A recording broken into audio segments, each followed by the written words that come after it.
Hello again and welcome back. This is Dr. Rusty Jones and this is the second video I'm recording and posting to YouTube for my English 334 students at Murray State University, and I'm talking about Shakespeare's Henry V and focusing on as far into Acts 2 and 3 as I can possibly get.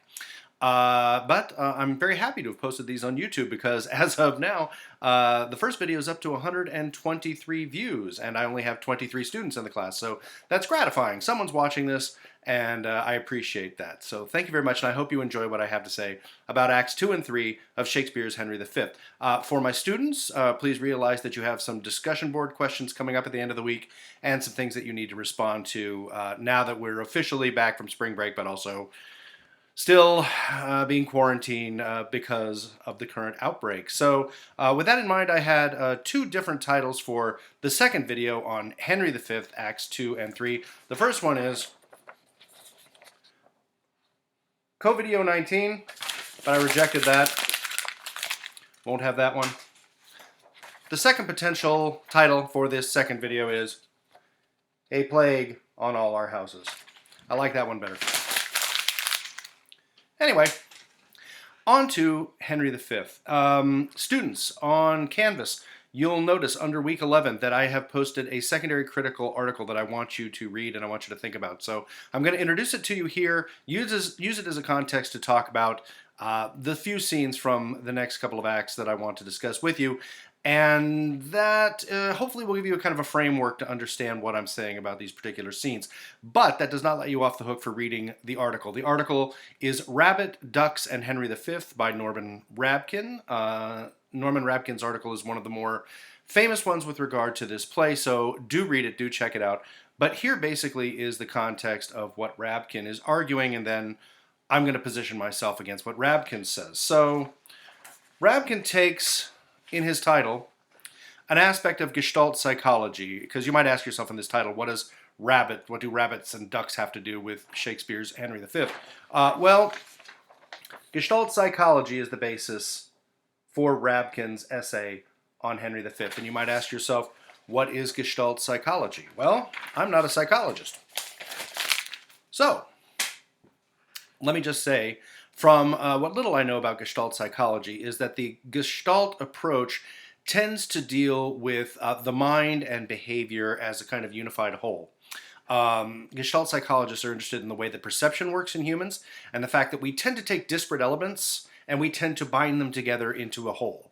So we tend not to see individual parts as much as we tend to put them together into systems and to view them as a whole. And one of the more famous images that the Gestalt psychologist uses to talk about human perception and what it has to do with the human mind and behavior and all of that is this.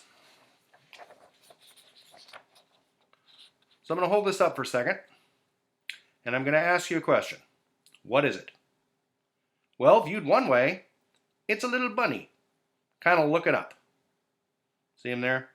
Little bunny, looking skyward.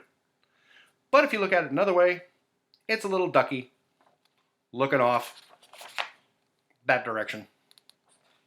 So which one is it? A rabbit or a duck?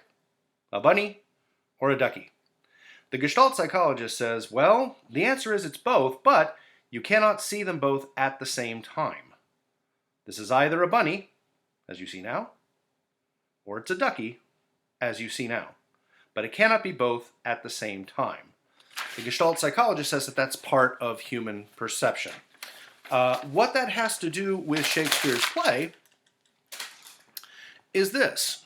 Rabkin makes the argument that knowing what we know about Henry from the plays that precede Henry V, that'd be Henry IV Part 1 and Henry IV Part 2, what we know about him when he was Prince Hal, leading into his conversion into King Henry at the end of Henry IV Part 2, all of this leads us to have to make a kind of moral decision about Henry. He is either, when we get to Henry V, a wholly good king inspired by God and on a holy mission to reclaim France, or he is still Prince Hal, playing tricks, being self-interested, being rather self-righteous and vengeful, etc.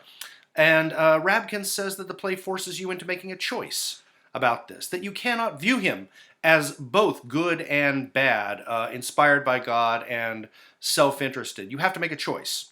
Is he a kind of virtuous bunny, or is he an evil ducky? Which one? That's Rabkin's perspective, and that's where I want to start with these scenes today. I'm going to talk for a half hour like I did last time, and I hope you enjoy as I go in and talk about these particular scenes. So I am starting, and hopefully you all have your books in front of you. If not, you can find these scenes online very easily, and I'm starting in Act 2, Scene 1, where we shift from court matters into the world of pubs, bawdy houses, etc. The places where Hal used to hang out with characters like Falstaff, Bardolph, Nym, Pistol, and Mistress Quickly. These characters that audiences knew extraordinarily well because they'd been with them all the way through Henry IV Part 1 and Henry IV Part 2. Now they're coming back again in Henry V, and things are not going particularly well here. There is dissent in the world of the pubs, in the world of the bawdy houses, in the lower world outside of court, and it is, to some degree, Henry's fault. The last thing that we saw of Falstaff, this big, fat, bearded, jolly, drunken, bragging knight who kind of stands in to some degree as Henry's substitute father. And again, we've seen him with Prince Hal, before he becomes Henry V, in Henry IV Part 1 and Henry IV Part 2. Things are not going well, as we discover here. The last time we saw him in Henry IV Part 2 is Falstaff leading his friends on with an expectation, saying, oh, now that Hal has become king, now watch what happens. He's going to favor me. He's going to give me so much. We've been best friends for so long. He's going to give me everything. And Henry, not Hal, but Henry, shows up, and he's gone through his conversion. He's now this holy monarch of the English realm.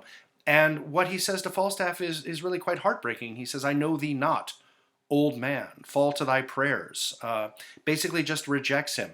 And it's reminiscent of the rejection by Peter, as I recall, from the New Testament, where he denies knowing Christ 3 times.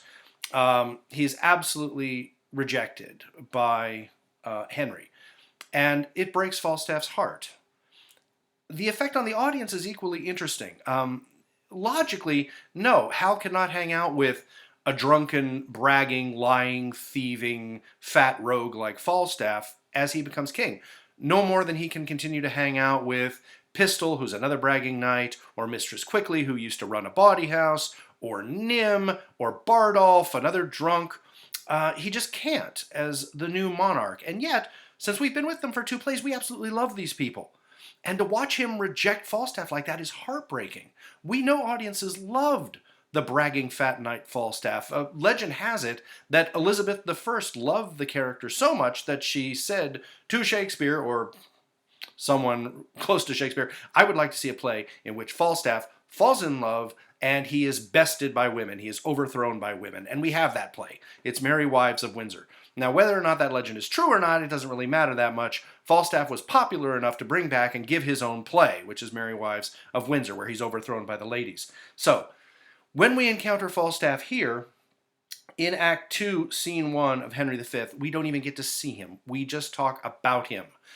He is ill, and as he lays ill in the tavern, Bardolph, Nym, Pistol, Mistress Quickly, etc., they understand that the men have to go off and fight with Henry in France, but there's a lot of dissent. Pistol, another bragging knight, as his name suggests, he's very sort of fiery and very, very funny. Not quite the stand-in for Falstaff that we need, but still pretty funny. And he has married Mistress Quickly, and Nym thought that Quickly was going to marry him. And so they are falling into dissent and fighting, and the only thing that's keeping them from killing each other, basically, is Bardolph. I'm skimming through most of this scene. It's a setup for Pistol to be very sort of loud and raucous and tell a lot of jokes. But where I want to jump is on page 24 of our text, Act 2, Scene 1, line 84, where Mistress Quickly says, by my troth, he'll yield the crow a pudding one of these days. The king has killed his heart. Now, that is a direct reference to Falstaff. The king has killed Falstaff's heart. Good husband, come home presently, and Mistress Quickly exits. that hurts us the way that the rejection of Falstaff at the end of Henry IV, Part 2, hurts us as audience members. The king hath killed his heart. A little later on in the scene, at about line 112 or so, the hostess comes back in, and Nym says, about line 116, the king hath run bad humors on the knight. That's Falstaff. That's the even of it. Pistol then says, Nym, thou hast spoke the right. So they're not fighting anymore. They're in agreement on this. Thou hast spoke the right. His heart, Falstaff's, is fracted and corroborate. It's broken. Absolutely broken. The king is a good king, says Nym, but it must be as it may. He passes some humors and careers. There's a bit of resignation there about the fact that Falstaff is fading fast, and it's the result of a broken heart. He hasn't died of excessive drinking. He wasn't killed in a tavern brawl. The king's rejection has killed him. Now, this is where the whole rabbits and ducks thing begins to come in. How do you want to view Henry in this matter? Do you want to view him as, well, that's what a good king has to do. He's, in fact, a virtuous bunny. You can't hang out with robbers and thieves and drunks when you're king. That's just not possible. A virtuous king doesn't have these people in their life. Or do you view him as an evil ducky because we love Falstaff? And this man, in rejecting him, has killed him, basically, has broken his heart to the point where he will not recover. That's what I want you guys to think about. Does, in fact, this play force you into a choice of either thinking that Henry is virtuous or that he is, in fact, still the kind of roguish young man who doesn't really care who he hurts? Okay, jumping forward. Now I'm in Act 2, Scene 2, and right here, we are introduced right off the bat to a plot against Henry. Bedford comes in and says, before God, or for God, his grace is bold to trust these traitors. How did Henry know? How did he know that some of his own royal train have been conspiring with the French to kill him? Well, it almost doesn't matter. He has found this out. And Henry, in this particular scene, seems almost godlike in his prescient knowledge. He knows that members of his own staff, members of his own court, have been conspiring with the French to sell him out, and basically he's going to be killed at the hands of the French. But Henry knows about this. So how is he going to expose the plot of these particular traitors? Exeter says they shall be apprehended by and by. Westmoreland says how smooth and even they do bear themselves, these traitors, as if allegiance in their bosom sat crowned with faith and constant loyalty. They're good fakers, in other words. But Henry understands what it is that they have done. Now, here's the Ducky Bunny thing again. Will he just come out and say, hey, I know you guys are traitors, you're under arrest? End of story. That would be a kind of virtuous bunny thing to do. Or is he an evil ducky where he's going to actually kind of lay the trap for them? There's a popular term these days called gaslighting. Henry is a master at it if you want to view him as a kind of evil ducky. Gaslighting is when you make someone else absolutely sure that the fault is theirs. So you throw fault away from yourself and you throw it onto them and you make them convinced that they did bad, not that you yourself did something terrible. Henry is a master at this. And he does it here with what I'm calling the mercy test. I'm on page 27, Act 2, Scene 2, about line 39 or so. The king, knowing full well that Scroop, Cambridge, and Grey have betrayed him to the French, sets up a little test for them that he already knows that they're going to fail. So the whole thing is fixed from minute one. Line 39. Uncle of Exeter, says Henry V, enlarge the man committed yesterday that railed against our person. We consider it was excess of wine that set him on. And on his more advice we pardon him. In other words, let the guy out who railed against our person. Sorry, just checking my time here. That railed against our person because we know that he was just a drunk. And you gotta let drunks out. Well, Scroop won't have that. He says, that's mercy, but too much security. Let him be punished, sovereign, lest example breed by his sufferance more of such a kind. Punish this guy or you're going to get more people railing against your person drunkenly. And Henry says, oh, let us yet be merciful, knowing that the whole thing is a game. And Cambridge says, so may your highness, and yet punish too. And Grey says, sir, you show great mercy if you give him life, after the taste of much correction. Well, Henry has set this whole thing up because the traitors will not allow any kind of mercy to be had for just someone who just drunkenly rails against the king. The king now doesn't have to show any mercy to them once they are exposed, and it's their fault. You see how that works? If you'd been merciful beforehand, I could have shown mercy to you, but you weren't merciful, therefore you get no mercy. And it's all your fault. He's an amazing gaslighter. So, at about line 69 or so on page 28, the king gives out the orders for Richard, Earl of Cambridge, Lord Scroop of Massam, and the Knight Grey of Northumberland, and says, basically, here are your orders for going to France, here are your orders for the war. Go ahead and read them. And know, as he says, that I know your worthiness. At line 69. What does it say inside of those orders? I have no idea. But I like to think that it says something like this. Or if you prefer, something like this. But whatever it says, the traitors absolutely go white. Line 71. Why, how now, gentlemen? What see you in those papers that you lose so much complexion? Look ye how they change. Their cheeks are paper. Why, what read you there that hath so cowarded and chased your blood out of appearance? And instead of fighting, these men standing before the kind of prescience, the kind of holy foreknowledge of Henry V, immediately give up the game. They just throw up their hands. I do confess my fault, says Cambridge, and do submit me to your highness's mercy. Bup! I'm done. You caught me. And Grey and Scroop say, to which we all appeal. And this is where Henry gets to gaslight them. The mercy that was quick in us but late by your own counsel is suppressed and killed. You must not dare for shame to talk of mercy. For your own reasons turn into your bosoms as dogs upon their masters, worrying you. It's your fault. Does that make him a virtuous, holy, prescient bunny? Does it make him an evil, manipulative ducky?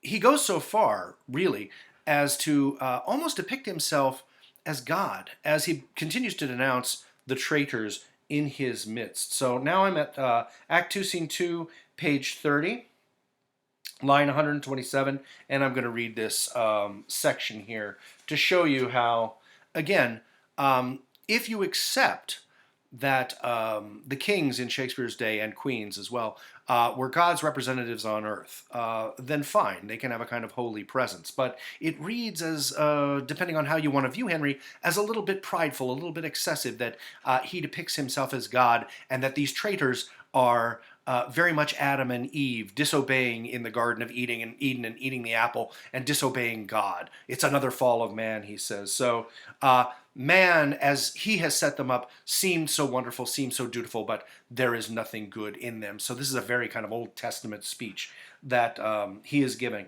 Henry is giving. Line 127, show men dutiful? Why, so didst thou. You seem dutiful. Seem they grave and learned? Why, so didst thou. Come they of noble family? Why, so did thou. Seem they religious? Why, so didst thou. Or are they spare in diet, free from gross passion or of mirth or anger, constant in spirit, not swerving with the blood, garnished and decked in modest compliment, not working with the eye, without the ear, and but in purged judgment, trusting neither? Such and so finely bolted didst thou seem, and thus they fall, hath left a kind of blot to mark the full-fraught man, and best endued with some suspicion. I will weep for thee, for this revolt of thine, methinks, is like another fall of man. Again, you must make the decision, says Rabkin. Is that good? Is that bad? He's exposed the traitors. He's acted like a god.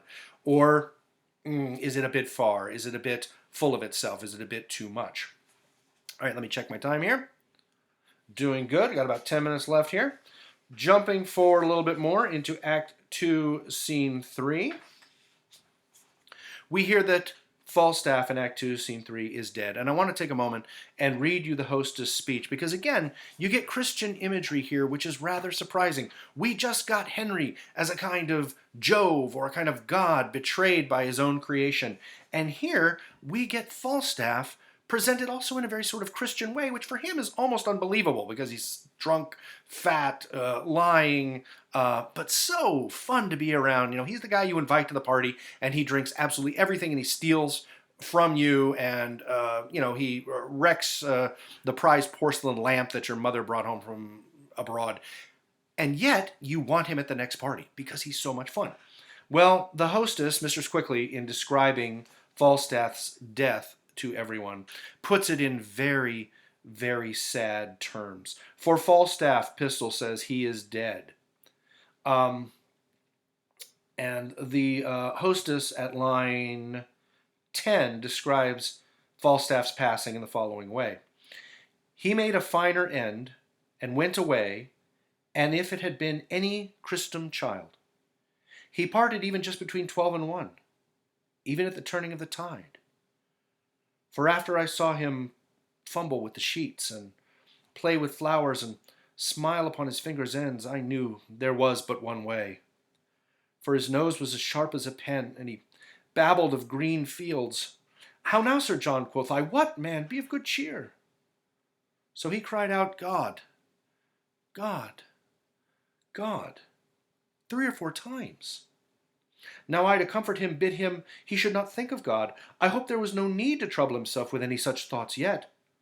So he bade me lay more clothes on his feet. I put my hand into the bed and felt them, and they were as cold as any stone. And then I felt to his knees, and so upward and upward, and all was as cold as any stone. There are a couple of very sort of Christian moments in there. Passing at the turning of the tide. Supposedly that's also when Christ perished on the cross. He cried out, God, God, God, 3 or 4 times. In some of the New Testament versions of the passing of Christ on the cross, he also cried out for God several times before passing. Why would Falstaff be compared to Jesus' passing in this way? He's the most sort of unchristian figure that you can possibly get. The only thing I can think of is that it makes us really feel like he's been betrayed by Henry, and he's been a kind of sacrificial lamb as Henry moved up the rungs into royal power, and he had to be sacrificed like Christ, if Henry were to be saved and to move on to a kind of virtuous kingship. But it doesn't make us like Henry any better. So again, virtuous Ducky who had to sacrifice these folks, virtuous Bunny, I should say, who had to sacrifice these folks to move on, or evil Ducky, who sacrifices his friends and kills their hearts, and they die like a kind of Christian sacrifice. Which one? Rabkin says you have to pick. Maybe you do, maybe you don't. Maybe you are capable of holding both in your mind. Maybe, and this is where I'm going with this, maybe you could make the argument that Shakespeare successfully makes Henry both of these things, the virtuous Bunny and the evil Ducky. But I leave that to you. Maybe, no, you don't see it in those ways. You see it as much more black and white, good or evil. Maybe not quite so much a mixed bag. Okay, moving forward again, skipping over the French scene and going to Act 3, the chorus. Now, we have finally come to France, and I have 7 minutes left. We will see how far I get. The chorus says, thus with imagined wing our swift scene flies, in motion of no less celerity than that of thought. Suppose that you have seen the well-appointed king at Hampton Pier embark, his royalty and his brave fleet, with silken streamers the young Phoebus fanning. Play with your fancies, and in them behold, upon the hempen tackle, ship boys climbing, hear the shrill whistle, and all these things that you aren't going to see because we don't have a ship. We can't see him setting out for France. Imagine you saw all of those things. And they are now, as it says at about line 17 or so, the English are holding course for the French city of Harfleur. As they attack Harfleur, they cannot, in fact, get through the walls of Harfleur. The French are holding it and the English are laying siege to it, which leads to one of the more famous speeches in the play. What is the big deal about breaching the walls of Harfleur? Once more into the breach, dear friends, Henry says in Act 3, Scene 1. Once more into the breach, dear friends, once more, or close the wall up with our English dead. Well, what is the big deal? Well, let me show you. If these are castle walls, and this is the breach right here, what's the problem with running through that? Seems like it is not a big deal. Well, the big deal is you got people all up on the top of this wall. You got French soldiers. And as you run through that breach in the wall, you are going to be attacked. You're going to be attacked from the front. you're going to be attacked from the top. It's not going to go well for you. So Henry knows he has got to get his men to do this incredibly, almost suicidal thing. Now that they are laying siege to Harfleur, if they're going to take the city, they have got to risk their lives to do it. So Henry appeals to a lot of different factors to get them to do this almost crazy suicidal thing. What does he appeal to? If we were in class together, I would have you read this speech. I would have you point out to me exactly what it is that he appeals to in his soldiers to get them to do this crazy thing. Do you consider the appeal virtuous? Do you consider it manipulative? Is it possible that it could, in fact, be both? I leave that for you to decide. Think about the fact that we've got discussion questions coming up at the end of the week. Once more into the breach, dear friends, once more. Or close the wall up with our English dead. Now he begins the appeal to his soldiers to do this amazing thing. In peace, there's nothing so becomes a man as modest stillness and humility. But when the blast of war blows in our ears, then imitate the action of the tiger. Stiffen the sinews, summon up the blood, disguise fair nature. Well, not that this is fair nature, but anyway, disguise fair nature with hard-favored rage. Then lend the eye a terrible aspect. Let it pry through the portage of the head like the brass cannon. Let the brow o'erwhelm it as fearfully as doth a galled rock, or hang and jutty his confounded base, swilled with the wild and wasteful ocean. Now set the teeth and stretch the nostril wide. And he goes on from there to basically say, if you think you're an amazing soldier and a kind of killing force, and if you make yourself in that way, then you will be. Believe you can do it, and in fact, you can do it. On, you noble English. Now the appeal changes a little bit. He calls foot soldiers noble English. Well, some of them are, certainly. Some of them are nobility, and some of them aren't. And what he's basically doing is he's erasing all the kind of class distinctions that exist in Renaissance English society, but they don't really fit on the battlefield. They don't really help you. You may have heard the expression, there are no atheists in foxholes. When everybody's in danger, there's a kind of level playing field. That is what Henry's appealing to. Is it realistic? No. Of course, social classes continue to exist at this time, and yet he's appealing to this idea that we as English soldiers are all on a level playing field against the French here at Harfleur. On, you noble English, whose blood is fet from fathers of war-proof, fathers that like so many Alexanders have in these parts from morn till even fought, and sheathed their swords for lack of argument. Now he begins another tact. Dishonor not your mothers. Ooh, we're going to pull mom into this, huh? Don't shame your mom. Manipulative? Potentially. Effective? Well, we'll see. Dishonor not your mothers. Now attest that those whom you called fathers did beget you. And now we're going to appeal to the fact that not only shouldn't you not shame your mothers, but also make sure your fathers can claim you as their son by doing something noble, by rushing into this breach in the wall. Be copy now to men of grosser blood and teach them how to war. And you good yeomen, remember the yeomen are these small farmers or people who own little bits of land. They're certainly not nobility, and Henry is addressing them directly here. And you good yeomen whose limbs were made in England, show us here the mettle of your pasture. Let us swear that you are worth your breeding, which I doubt not, for there is none of you so mean and base that hath not noble luster in your eyes. I see you stand like greyhounds in the slips. Now he's comparing them to dogs ready to go and to chase their quarry down and to destroy it. Show me your nobility. Act like noble animals, he says. Straining upon the start. The game's afoot, meaning go chase down the game and destroy it, you noble, but maybe not so noble Englishmen. But I'm certainly going to refer to you that way. The game's afoot. Follow your spirit, and upon this charge cry, God for Harry, England, and St. George. Those are the three things that he has them yell as they rush off into the breach, and I love the order of it, and I think you should pay attention to it.